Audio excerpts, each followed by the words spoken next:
আমি আগৰ পৰাই কৈ আছোঁ যে আমি হাতী ওলালে আমাৰ গাঁৱত তেওঁলোকে নাহাকে নাথাকে আহে, কিন্তু কি হয় কথাটো তেওঁলোকৰ ওচৰত গাড়ীয়ে নাই। আজি ভাল গাড়ী নাই, এটা বুঢ়া গাড়ী আছে, এইটো বেয়া হৈছে।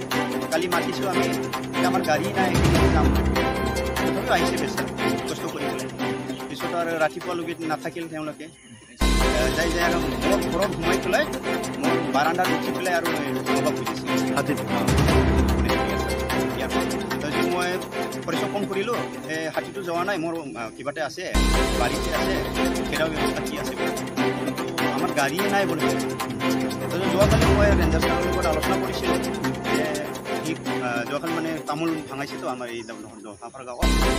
তাতে মই জনাইছিলোঁ ৰেঞ্জাৰ ছাৰক, আমাৰ গাড়ী চাড়ী নাই, নোহোৱা হৈ গৈছে।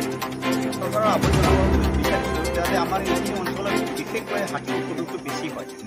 সেই গতিকে আমাৰ ফৰেষ্ট ডিপাৰ্টমেণ্টৰ পৰা ইয়াত গাড়ীৰ ব্যৱস্থা কৰি দিয়ে, তেতিয়া মানে আমি এইখিনি আমি মানে চৰকাৰৰ আহ্বান জনাইছোঁ।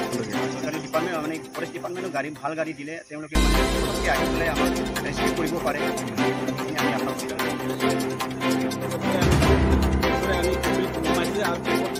মানুহ দবাই থৈ দিছে আৰু দবাই থৈ পেলাই পানীৰ তলত পানীৰ তলত।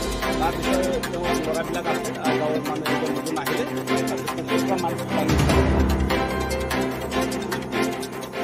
মানে চচৰাই আনি ইয়াত পেলাই দিছে। ইয়াত পেলাই দিছে, চচৰাই আনি নিজে নামিলে আৰু মানুহজনকো ইয়াত পেলাই দিছে আৰু মানুহটো সৰুতে মাছে মাছ আনি পেলাই মানুহটো ইয়াতে মানে